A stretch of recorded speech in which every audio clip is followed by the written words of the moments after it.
Queridos, gostaria de convidar vocês a fazermos uma leitura breve, um texto que está lá no Evangelho de Lucas, capítulo de número 23, leremos a partir do verso 39 até o 43. Lucas, capítulo 23, dos versos 39 ao 43.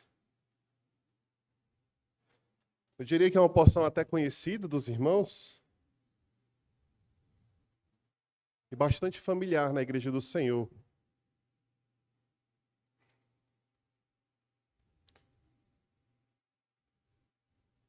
Todos acharam?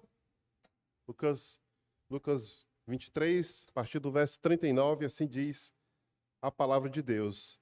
Então, um dos criminosos crucificados blasfemava dele, dizendo: Tu não és o Cristo? Salva-te a ti mesmo e a nós. Mas o outro, repreendendo, disse: Não temes a Deus, nem sofrendo a mesma condenação? Nós, na verdade, estamos recebendo com justiça o que os nossos atos merecem, mas este homem não fez mal algum. Então disse: Jesus, lembra-te de mim quando entrares no teu reino. E Jesus lhe respondeu: Em verdade te digo que hoje estarás comigo no paraíso. Amém, irmãos? Vamos mais uma vez orar ao Senhor. Pai, nós te louvamos, ó Deus, por estarmos aqui. Ó Deus, mais uma vez nesse momento nós pedimos a tua graça, Pai, para conosco.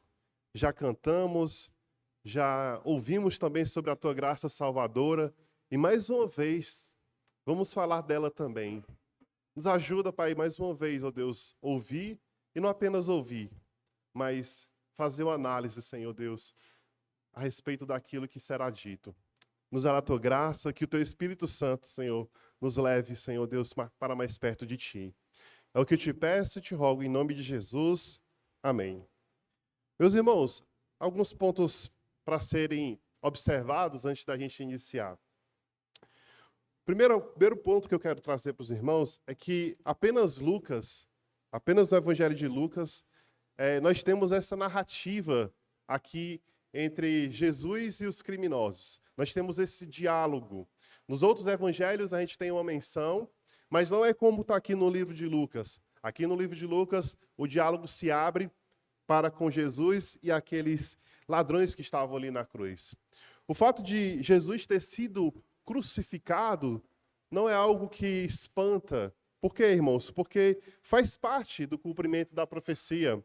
Lá em Isaías capítulo 53, verso 12, não precisa você abrir, diz assim: Pois derramou a sua alma na morte, e foi contado com os transgressores. Contudo, levou sobre si o pecado de muitos, e pelos transgressores intercedeu. Agora note, não apenas o profeta Isaías falou acerca deste fato, como também o próprio Jesus, lá em Lucas 22, se você voltar algumas páginas, verá que o próprio Jesus fala a respeito dele mesmo, de que isso iria acontecer. Jesus fala assim no verso 37 do capítulo 22, Pois eu lhes digo que é preciso que se cumpra o que de mim está escrito. Aí ele vai citar a profecia de Isaías. Ele diz assim: Ele foi contado com os malfeitores, pois o que a mim se refere está sendo cumprido. Apesar, irmãos, do foco do texto não ser exatamente os ladrões, um representado à direita e o outro à esquerda, eles se apresentam aqui como personificações claras de dois tipos de atitudes que as pessoas podem ter para com Jesus. Ambos estavam na mesma situação. Tanto o ladrão da direita como o ladrão da esquerda estavam sofrendo dores intensas, eram pecadores ímpios e tanto um como o outro necessitava de quê? Do perdão do Senhor. Entretanto, um deles morreu em seus delitos, em seus pecados, assim como passara toda a sua vida. Tanto é que ele está ali, sendo crucificado, com o coração endurecido, com o coração impenitente e incrédulo. Um deles morreu dessa forma. O outro, do ladrão da direita, ele se arrependeu, creu e clamou a Jesus por misericórdia. E o fim dele foi o quê? Ele foi salvo. Esses dois indivíduos, irmãos, representam dois grupos de pessoas. E note aqui que não existe uma terceira atitude, um terceiro tipo de comportamento que você possa ter, do tipo, de repente, você ficar em cima do muro. Não. Ou você faz parte daqueles que rejeitam, blasfemam, ridicularizam de Jesus, insultam Jesus e, portanto, são condenados e perecem, ou você faz parte daquele grupo que reconhece, que se arrepende, que crê em Jesus como seu único e suficiente Salvador, como Messias e que, portanto, vai estar livre da ira de Deus. A gente pode dizer, irmãos, que toda a humanidade, por assim dizer, está representada nesses dois grupos. Ou você é do Senhor, representado por aquele ladrão à direita e que se arrependeu, ou você não está com o Senhor, representado por aquele ladrão que estava à sua esquerda. Nesse texto, como está colocado aqui para os irmãos, nós veremos três expressões da fé salvífica, da fé que foi movido por aquele coração daquele ladrão que estava à direita de Jesus. E quais são, irmãos, essas características da fé salvífica? Primeira é temor a Deus, verso 39 ao 40. Segundo é visão correta de si mesmo e de Jesus. E a terceira característica é confiança em Cristo, verso 42 e 43. Então, se você de fato é cristão, essas três características, elas estão em você. O temor, reconhecer que não é nada, confiar em Cristo Jesus como seu Salvador. Essas características, elas são inerentes. Agora, se você não é cristão, então você não carrega consigo essas três expressões. Por uma razão óbvia, irmãos, você não tem a fé salvífica para expressá-las. Se você tem a fé salvífica, isso é natural que você expresse. Mas se você é ímpio, você não tem como expressá-las, porque você não tem a fé salvífica. Eu convido os irmãos a fazer essa avaliação. Todos nós os consideramos cristãos. Mas é importante que, momento ou outro, nós nos examinamos a nós mesmos. Então vamos para a exposição. Tópico 1 nos diz que a primeira característica é o temor a Deus. E como é que a gente observa isso daqui, irmãos? Veja o verso 39 e 40, novamente. Um dos malfeitores, crucificados, blasfemava contra Jesus, dizendo: você não é o Cristo? Salve-se a si mesmo, e a nós também. Porém, o outro malfeitor repreendeu, dizendo: você nem ao menos teme a Deus, estando sob igual sentença? Veja, irmãos, o verso ele inicia mostrando que um daqueles criminosos que estava ali ao lado de Jesus, ele continuava zombando do Senhor. Ele blasfemava do Senhor mesmo diante de uma situação de morte, mesmo diante de uma situação em que ele logo estaria morto. Esse ladrão, irmãos, que teria a sua última oportunidade, quem sabe, de se arrepender dos seus pecados, ele perdeu essa oportunidade. É aquele ladrão que poderia ter confessado ao Senhor, visto aquilo que Cristo fez, ele não se arrependeu. Ele preferiu continuar na rebeldia do seu coração. Ele preferiu continuar a revelia do Senhor Jesus, mesmo diante da sua morte, mesmo diante daquele que seria o último momento, quem sabe, para que ele se arrependesse dos seus pecados. A blasfêmia, irmãos, proferida pelos lábios daquele pecador, nada mais é do que um atestamento, digamos assim, da rejeição do seu próprio coração para com o Senhor. Agora perceba, não é só esse ladrão que está zombando de Jesus. Se você voltar aí nos versos 35 ao 38, nós vamos ver, irmãos, que é possível encontrar várias pessoas zombando de Jesus. Olha só o que aqui diz o verso 35. O povo estava ali e observava tudo. Também as autoridades zombavam e diziam: salvou os outros, que salve a si mesmo, se de fato Cristo de Deus escolhido. Igualmente os soldados zombavam dele e, aproximando-se, trouxeram-lhe vinagre, dizendo: se você é o rei dos judeus, salve a si mesmo. acima de Jesus estava a seguinte inscrição: Este é o Rei dos Judeus. Então veja, o que está zombando de Jesus aqui? O povo que estava passando ali, muitos meneavam a cabeça. As autoridades judaicas, ao ver que o plano deles de matar Jesus estava sendo cumprido, e as autoridades judaicas aqui entende-se como os escribas, os fariseus, os saduceus, os anciãos, os mestres da lei, que todos eles eram divididos, cada um pensava de uma forma, mas quando foi para arquitetar um plano para matar Jesus, todos eles se uniram para fazer com que aquele plano maléfico desse certo. Outros que estavam zombando aqui eram os próprios soldados romanos. Eles já haviam zombado antes de Jesus, quando eles vendaram os olhos de Jesus e perguntaram assim: profetiza quem te bateu. Quando puseram sobre a cabeça de Jesus uma coroa de espinhos, escreveram: Este é o Rei dos Judeus. Quando vestiram Jesus com um manto, quando açoitaram, cuspiram e bateram na cabeça de Jesus e perguntavam: quem te bateu, Jesus? E aqui, novamente, esses soldados insultavam de Jesus. Então veja, é o ladrão à esquerda, é as autoridades, é o povo, são os romanos. Mas note, irmãos, existe outra pessoa que está zombando de Jesus, que a gente não vê nesse texto aqui. Mas se você for lá para Mateus 27, 44, e fazer uma leitura juntamente com Marcos 15, 32, vai ver que o outro ladrão, o ladrão da direita, que foi salvo, também zombou de Jesus.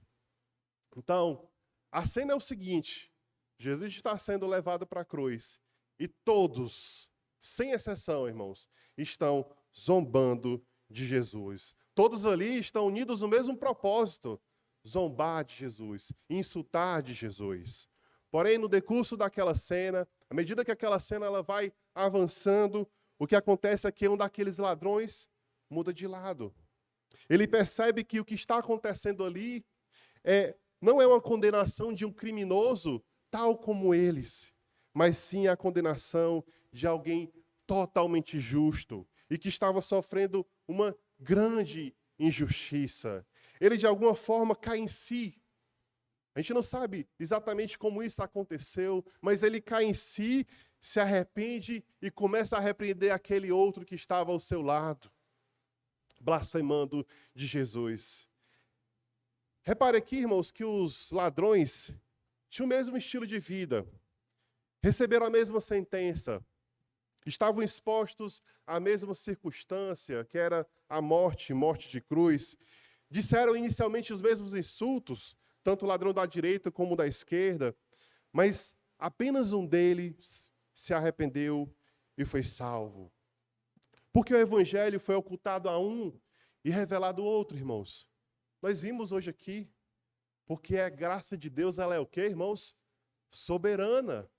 Não tem como nós identificarmos o porquê. Mas é fato que isto acontece e nós não sabemos o porquê. Mas o que a gente sabe, irmãos, é o seguinte. E o que a gente pode afirmar com certeza é que esta salvação, ela é gratuita, ela é ampla e é geral.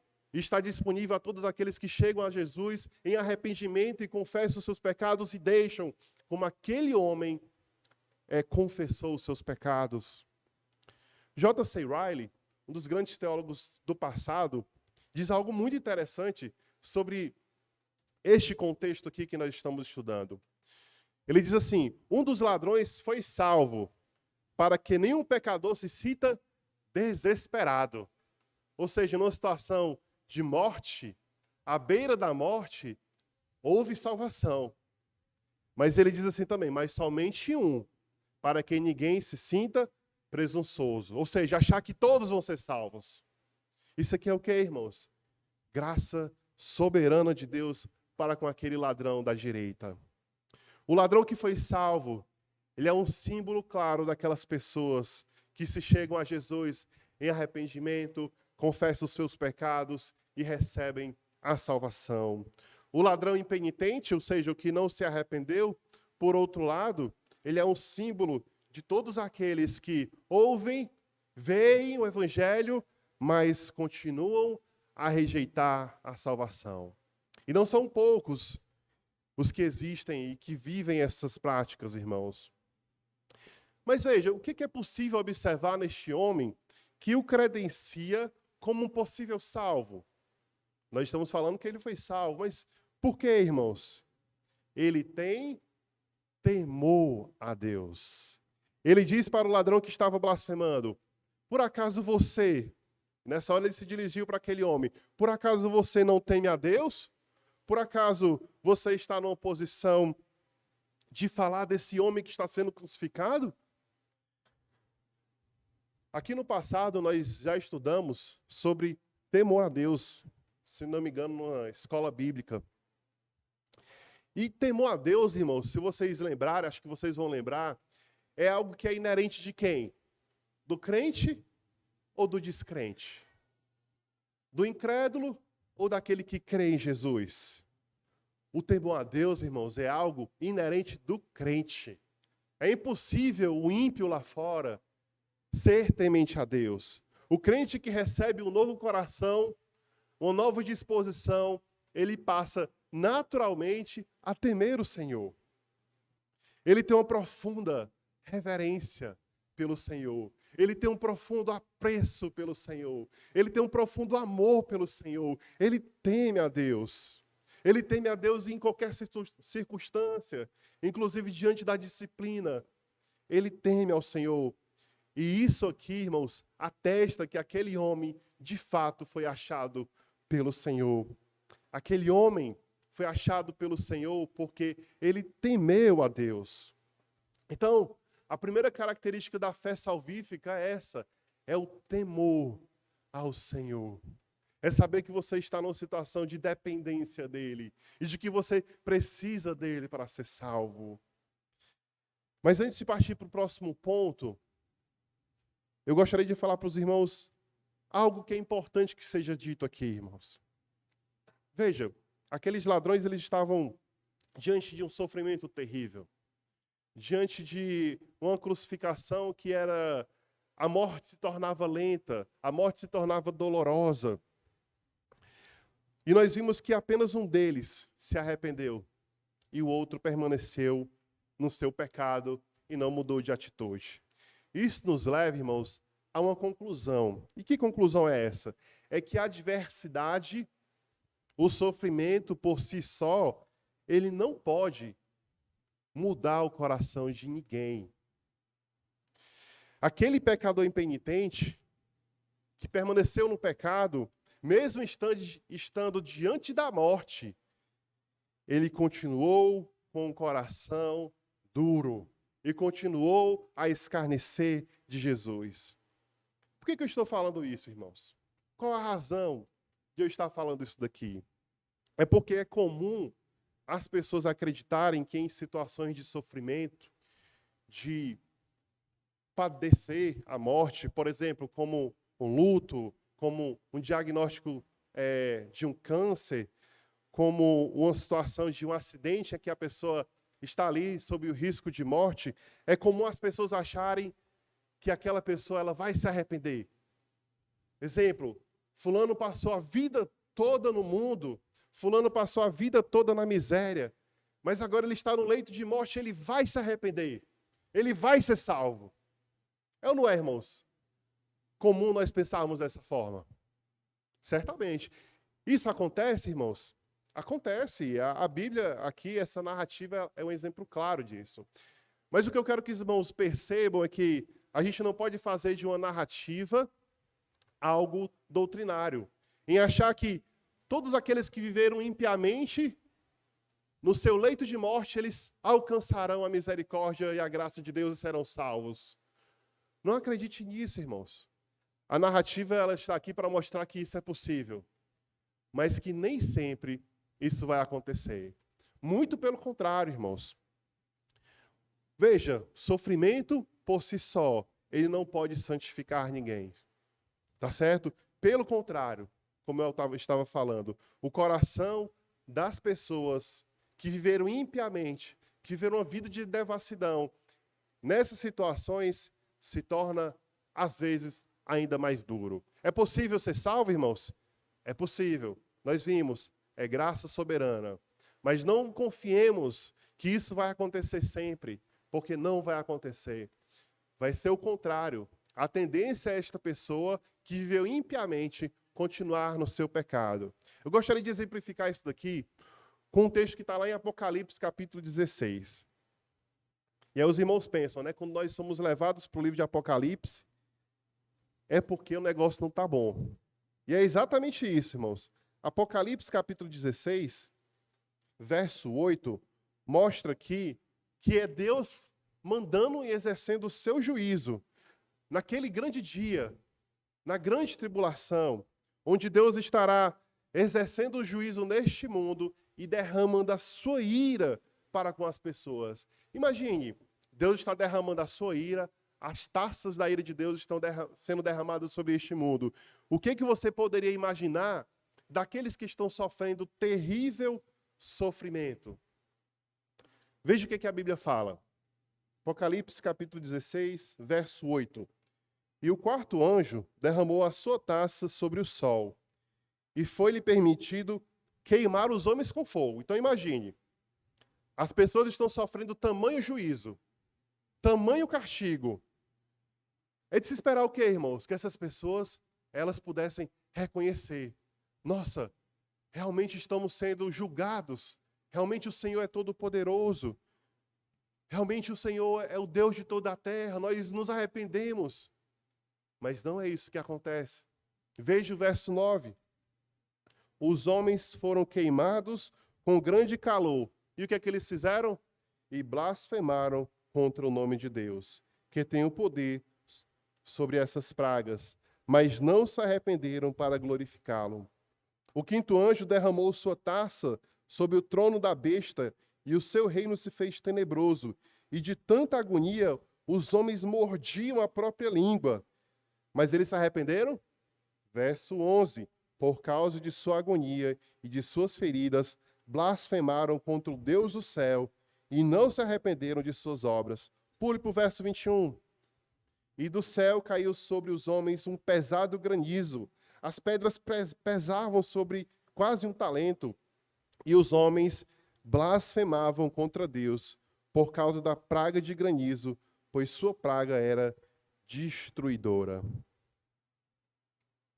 Percebe, irmãos? O sofrimento e a adversidade por si só, eles não trazem mudança ao coração do homem. Porque temer a Deus é algo inerente a um coração regenerado. O ímpio, pelo contrário, em sofrimento, a tendência dele é ter o seu coração ainda mais enrijecido, ainda mais endurecido. Então, se você conhece alguém que está vivendo o seu pecado, pregue para essa pessoa. Não espere ela chegar no seu leito de morte. Não espere ela chegar à beira da morte para que você possa pregá-la, Cristo para ela. Pregue agora, enquanto há vida, enquanto há esperança. Porque, irmãos, quão devastador é passar uma vida toda sem Deus. No último minuto ser salvo é graça de Deus, sim. Mas quão devastador é passar uma vida toda longe do Senhor e ser salvo no último minuto. Quão bom seria que todos aqueles que têm a oportunidade, que ouvem o Evangelho, recebam com graça, recebam com alegria. Não espere, irmãos, o último momento. Não espere o último dia. Pode ser tarde, pode a pessoa se tornar o coração ainda mais duro e distante do Senhor. Então, primeira característica da fé salvífica é temor a Deus. E qual é a segunda? Verso 41. Visão correta de si mesmo. O verso 41 já é aquele ladrão ciente do seu pecado. Ele diz assim: a nossa punição é justa porque estamos recebendo o castigo que os nossos atos merecem. Mas este, nenhum mal ele fez. É impossível, irmãos, alguém ser salvo e não ter uma visão correta de si mesmo. Nós somos salvos porque nós temos essa visão correta de si mesmo. E qual é a visão que o cristão tem de si mesmo? Qual é a visão que eu e você devemos ter de nós mesmos? De pessoas merecedoras? De pessoas que foram boas e que agora estão na posição justa? Não, irmãos. A nossa visão é de indignidade diante de tamanha graça. Nós que fomos salvos, irmãos, temos a consciência do nosso pecado. temos a consciência de que o nosso coração é mau e o quanto nós não merecíamos a graça de Deus. Mas por alguma razão, soberania de Deus, Ele nos alcançou, nos colocou aqui nesta noite para ouvirmos a sua palavra. Esse é o pensamento do crente. E o ímpio, irmãos? Como é que o ímpio pensa? O ímpio pensa dessa forma? Por outro lado, irmãos, os ímpios não pensam assim. Eles têm pensamentos elevados de si mesmo. Os ímpios são orgulhosos, os ímpios são soberbos, os ímpios são arrogantes, eles confiam em si mesmo. Eles acham que não precisa de ninguém, não precisa de um mediador, não precisa de Jesus. Eles confiam em si mesmos. Nós que somos crentes, temos uma noção cada vez mais clara de nossa maldade, cada vez mais clara da corrupção e da obscuridade do nosso coração. Você já viram aqueles filmes americanos? Todo americano tem um porão na sua casa, né? E o porão é um local onde as pessoas colocam todo tipo de coisa que não presta, todo tipo de tranqueira. Aí esse armário velho bota no lixo. Não, coloca no porão porque um dia, quem sabe. Então, tudo que é coisa velha, as pessoas colocam no porão. E aí a imagem que eu trago aqui para os irmãos é de das pessoas descendo no porão e aquela névoa de sujeira, né, de poeira. Você não enxerga nada, aí de repente alguém vai lá e liga a luz e você contempla aquele porão, contempla aquelas tranqueiras que está ali. Assim somos nós, quando estamos diante de Deus, descendo num porão em escuridão, mas no momento em que Cristo nos chega até nós, nós conseguimos ver a maldade que está no nosso coração. Nós conseguimos ver as tranqueiras que estão naquele porão. Por quê? Porque à medida que a pessoa se aproxima de Deus, que é luz, mais a escuridão da nossa alma, ela se dissipa. Então, por que é importante você ter essa visão de si mesmo? Porque nós podemos enxergar quem de fato nós somos. O incrédulo, irmãos, aquele ladrão, ele não enxergava a respeito de si mesmo. Mas houve um momento aqui em que ele admite, em que ele cai em si e confessa ao Senhor Jesus. O incrédulo, por outro lado, o descrente, ele vai negar tudo isso. Mas o crente, ele admite. O incrédulo, ele se acha o quê? Autossuficiente. Não preciso de Jesus, não preciso de Deus. Mas o crente sabe que sem Deus, nada ele pode fazer. Nessa narrativa, nós vemos isso de maneira clara. Como é que nós vemos isso? O ladrão que estava à direita de Jesus, primeiramente, o que acontece com ele? Ele se arrepende, né? Ele cai em si, se arrepende do seu pecado, pelo fato de ele ter sido tomado pelo temor ao Senhor. E ele não apenas é tomado pelo temor ao Senhor, mas ele repreende aquele que não tem a Deus, numa tentativa até de levar aquele homem ao arrependimento. E após isso, irmãos, ele reconhece o seu pecado. Após isso, ele cai em si e vê que não merecia a graça de Deus. Ele reconhece que está na cruz por causa de suas mazelas, por causa de seus crimes, por causa daquilo que ele tinha feito, por causa dos seus pecados.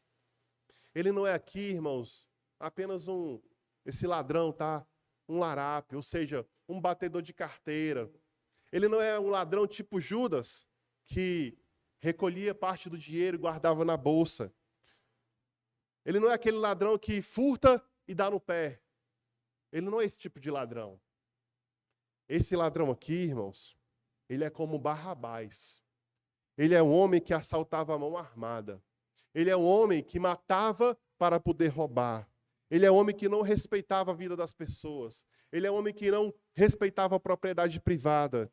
Esse homem passou a vida toda levando as pessoas à dor. Esse homem aqui era um câncer para a sociedade. Esse homem aqui, quando foi colocado ali na cruz, as pessoas aplaudiram. Por quê? Porque ele era um criminoso de mão cheia. Ele não era só um ladrãozinho de beira de esquina. Ele era um cara perigoso. Mas o Senhor alcançou. Ele sabe que está recebendo a justa e merecida condenação pelos seus pecados. Ninguém pode ser salvo, irmãos, se não tiver essa percepção de que é um pecador. Note que essa percepção de que é pecador, ela só foi possível porque ele, primeiramente, ele teve uma percepção correta de quem era o Senhor Jesus. E por que eu falo isso? Porque existe uma frase muito famosa de um filósofo, diz que essa frase é de Sócrates, mas até entre os filósofos ninguém sabe de quem é. Mas que diz assim, ó, conhece-te a ti mesmo. Essa frase, irmãos, indica que o primeiro passo para o verdadeiro conhecimento é nós conhecermos a nós próprios, para conhecermos a nossa vida, conhecermos a sociedade. E a verdade, irmãos, é que isso não é verdade. Existe sim um sentido em que nós temos que nos conhecer a si mesmo. Mas o primeiro passo que tem que ser dado não é conhecer a si mesmo. Não é olhar para dentro de si e tentar agora eu vou me conhecer para conhecer este mundo. Não, irmãos. A verdade é que nós cristãos, primeiramente, temos que conhecer quem? O nosso Salvador. Para que depois nós possamos conhecer a nós mesmos. Cristo é luz, Deus é luz. À medida que Ele se revela a nós, nós passamos a olhar quem nós somos de verdade. Se você olhar para si mesmo, o que você vai encontrar é apenas escuridão. Mas uma vez que Cristo lhe achou, que lhe chamou, você pode enxergar agora a luz de Jesus refletida em sua vida e que você não é nada sem Ele. O ladrão ele tinha essa percepção correta de si mesmo, porque ele teve um encontro com o Senhor e sabia que era indigno. Veja aqui na Escritura exemplos de pessoas que se sentiam indignas e de pessoas que se sentiam, pessoas que se sentiam indignas da salvação e que não foram salvas, e pessoas que se sentiam dignas, mas que não foram salvas. Se você olhar para a sua escritura em Lucas capítulo 18, você vai encontrar ali a história do fariseu e do publicano. Todos conhecem. O fariseu era o quê? Era um homem religioso, era um homem justo, bem visto pela sociedade, alguém que dava exemplo. E o publicano era o quê? O publicano ele era um coletor de impostos, alguém odiado pela sociedade. No entanto, o que a gente percebe no capítulo 18 de Lucas, versos 11 e 12, quando eles vão orar, é que o fariseu, ele chega e fala assim, o fariseu ficou em pé e orava de si para si mesmo. Começa por aí. Dessa forma, ó Deus, te dou graças, porque não sou como os demais homens, roubadores, injustos e adúlteros, nem ainda como este publicano. Jejuo 2 vezes por semana e dou dízimo de tudo o que ganho. O publicano, estando em pé, longe, nem mesmo ousava levantar os olhos, mas batia no peito dizendo, ó Deus, tem pena de mim, que sou pecador. Quem saiu justificado, irmãos? Jesus ele faz essa pergunta. Naturalmente, o publicano. Esse é o contraste, irmãos, entre o justo, aquele que se acha merecedor, aquele que acha que não é merecedor de nada, e o ímpio. Agora, nesse caso aqui, o ímpio ele se travestia de alguém que era justo perante a sociedade. O apóstolo Paulo, homem zeloso pela obra de Deus, apóstolo dos gentios, que fez várias viagens missionárias, que deixou tantos escritos maravilhosos, o que ele pensava de si mesmo? 1 Timóteo capítulo 1, verso 15 diz assim, esta palavra é fiel e digna de toda aceitação, que Cristo veio ao mundo para salvar os pecadores, dos quais eu, Paulo, sou o principal. Isaías, ao contemplar a glória de Deus, disse assim, ai de mim, porque sou homem de lábios impuros e habito no meio de um povo de impuros lábios, e os meus olhos viram o Rei, o Senhor dos exércitos. Ele sabia que não era digno daquela posição. Ele sabia que não era digno de estar ali. Paulo se achava o pior dos pecadores. Então, irmãos, me parece que ter uma visão correta de si mesmo é um bom parâmetro para que eu e você possamos avaliar a nossa vida espiritual. Se você olha para si mesmo de maneira autossuficiente, de maneira arrogante, de maneira prepotente, Paulo ele recomenda. Aquele que está em pé, cuide para que não caia.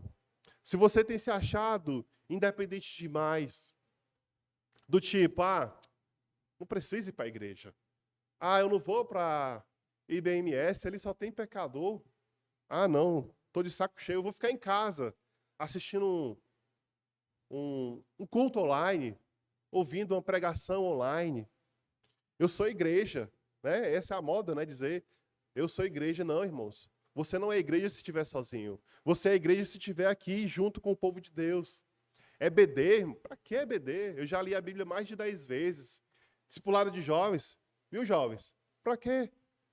Eu me acho suficiente, eu me acho melhores do que aqueles que estão ali. Eu não preciso disso. Não são poucos, irmãos, que têm pensado assim, maduros demais. Me acho maduro. Não preciso, né, estar sempre ali na igreja. Eu não preciso estar recorrendo às mensagens da igreja. Na verdade, irmãos, o que essa pessoa chama de maturidade é o contrário. Porque conforme o crente amadurece, conforme ele vê luz em sua vida, mais ele sente a necessidade de estar aos pés do Senhor Jesus.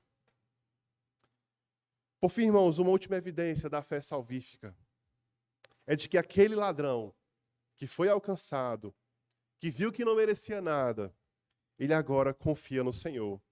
E veja o que ele vai dizer, verso 42 ao 43, que é o nosso terceiro ponto, confiança em Cristo. Ele diz assim, e acrescentou, Jesus, lembre-se de mim quando você vier no seu reino. Jesus lhe respondeu, em verdade lhe digo que hoje você estará comigo no paraíso. Que resposta, né, irmãos? Em primeiro lugar, o lembrar-se aqui não é uma lembrança, não faz referência a uma lembrança cognitiva, ou seja, lembrei que tenho que comprar aquele medicamento. Lembrei que esqueci de pagar aquela conta. Do tipo Jesus lá no Reino Vindouro, vou lembrar de trazer aquele servo para junto de mim. Não é esse tipo de lembrança aqui. O sentido tem muito a ver com aquilo que o pastor falou hoje na escola bíblica. O sentido correto aqui de lembrar-se, irmãos, é o quê? É mostrar favor. É lhe ser favorável. Então, o que aquele homem estava pedindo aqui, Senhor, ser favorável para comigo quando tu vieres no teu reino. Ser favorável para comigo. Me leva junto para ti, para junto de ti. Esse pedido, irmãos, que o ladrão fez, tem tudo a ver com as palavras que Jesus já havia dito, nesta mesma narrativa que estamos estudando aqui, no verso 34. Inclusive, talvez aqui seja uma das razões que levou aquele homem ao arrependimento. E aqui no verso 34, Jesus vai falar algo para o Pai com relação àquelas pessoas que estavam ali zombando dele. Ele diz assim, mas Jesus dizia diante dos insultos, Pai, perdoa-lhes porque não sabem o que fazem. Aquele homem que começou zombando, insultando de Jesus, identifica por aquelas palavras de Jesus que aquele homem, que Jesus, não era como eles.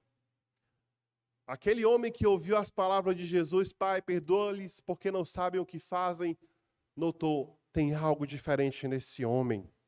Ele começa a raciocinar, ele não é como nós.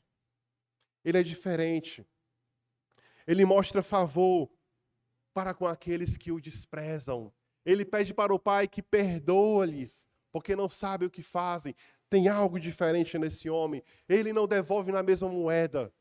Ele é misericordioso. Ele é gracioso para com aqueles que estavam ali.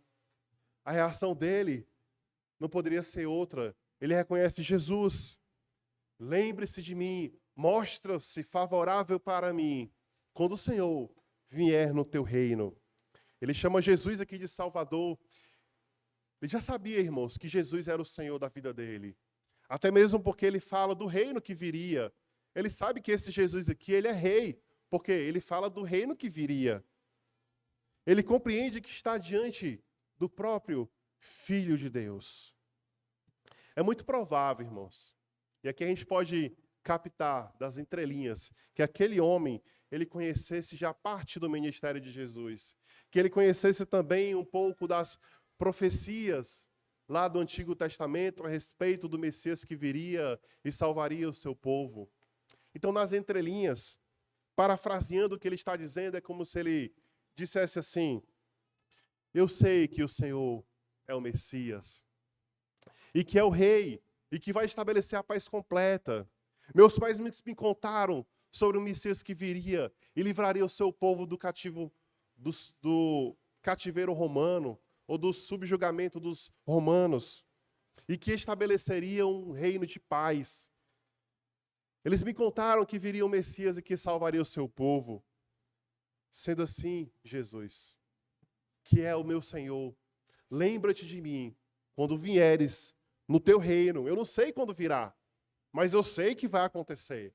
Eu sei que é no futuro. E quando o Senhor vier nesse reino futuro, lembra de mim. Se o pedido daquele homem, irmãos, foi um pedido ousado, a resposta de Jesus ela é maravilhosa. A resposta de Jesus ela é impactante. E a resposta é: em verdade te digo que hoje estarás comigo no paraíso. Vocês percebem que o ladrão, ele ganhou mais do que pediu aqui? O ladrão pediu uma coisa. O Senhor respondeu a ele, dando mais daquilo que ele havia pedido. Na sua resposta, Jesus ele fez uma espécie de contraste com o pedido daquele ladrão arrependido. Ele dá uma certeza imediata, e não somente isso, mas uma promessa no reino futuro, além de assegurar que ele estaria com o próprio Cristo. Então veja, o homem que pedira uma bênção em um futuro que ele não sabia quando ia acontecer, o que é que ele recebe? Ele recebe uma promessa pertencente àquele mesmo dia. O que foi que Jesus falou? Hoje mesmo. Não seria no reino futuro, não seria daqui a alguns anos, seria hoje mesmo. Ele pedir aqui que ele se lembrasse dele.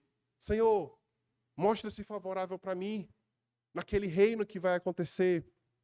Isso foi tudo que ele se atreveu a solicitar. Ele não pediu posição de honra, ele não pediu ficar à direita de Jesus, ele pediu apenas que lembrasse dele, que lhe fosse favorável. Ele fala assim: olha, eu não somente lembrarei de você, mas você vai estar comigo. Você vai estar ao meu lado. Não vai ser no reino futuro, mas vai ser hoje mesmo. Isto é, irmãos, não era a presença com Jesus num futuro distante, mas era a presença com Jesus naquele mesmo dia. E esse comigo é onde? É algum tipo de misticismo? É algum tipo de purgatório? É algum limbo? Não, irmãos. Ele estaria com o Senhor no paraíso.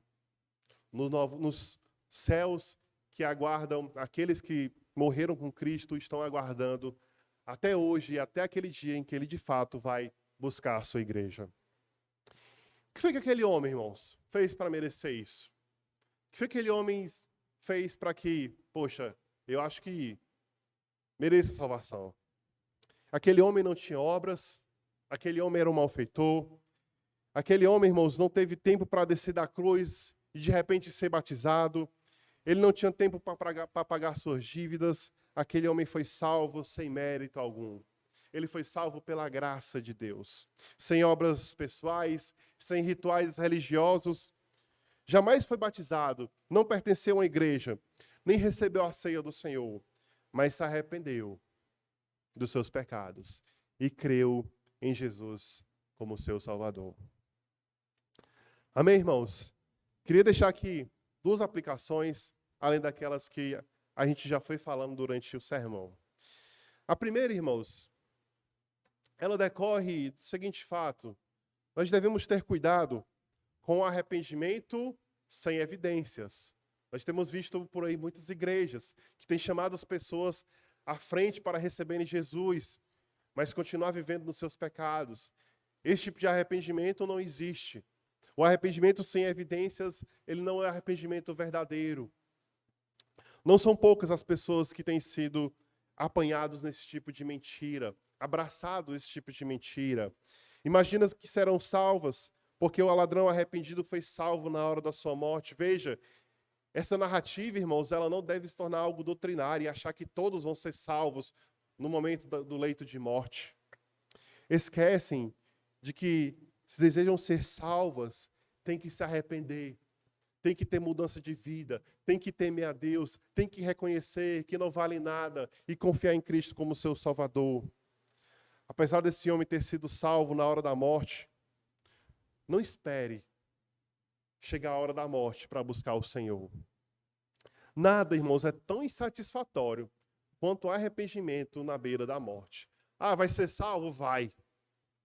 Mas é tão ruim, irmãos. É tão trágico viver uma vida toda de desgraça e no leito de morte ter a oportunidade de sim aceitar Jesus. É glorioso, mas é tão trágico viver a vida até lá. E não se sabe se exatamente vai ser salvo ou não. A gente vê aqui que o homem ímpio, que tem um coração enrijecido, ele não vai se arrepender. Ele vai continuar na dureza do seu coração. Se você ainda não confessou por alguma razão, saiba que ele está disposto a salvar pecadores. Nós vimos aqui que a salvação ali, na beira da morte, é para que as pessoas elas possam ter esperança de que sim, é possível ter esperança mesmo à beira da morte, porque ele pode salvar todos aqueles que se chegam a ele. De Gênesis e Apocalipse, irmãos, nós não encontramos uma prova mais notável do poder e da misericórdia de Cristo do que a salvação desse ladrão arrependido. Foi pura graça de Deus. Cristo ali agonizando na cruz, teve tempo para salvar aquele homem. E naquela mesma circunstância, ele ouviu e respondeu à súplica de um pecador, abrindo-lhe a porta da vida. Irmãos, a salvação, ela é de graça, ela é por graça, mas ela exige que, mediante a fé, nós demonstremos isso. E nós vimos essa noite que a fé salvífica, ela vem, ela se mostra através de um temor a Deus, de um reconhecimento de que nós não somos nada, de que merecíamos a ira de Deus e de que nós confiamos, não em nós mesmos, não nas nossas capacidades, mas tão somente no Senhor Jesus. Curve sua cabeça. Santo Deus, nós te damos graças, porque mais uma vez somos alertados, ó Pai, de que tua salvação ela está disponível. Que ela está, Senhor Deus, disponível para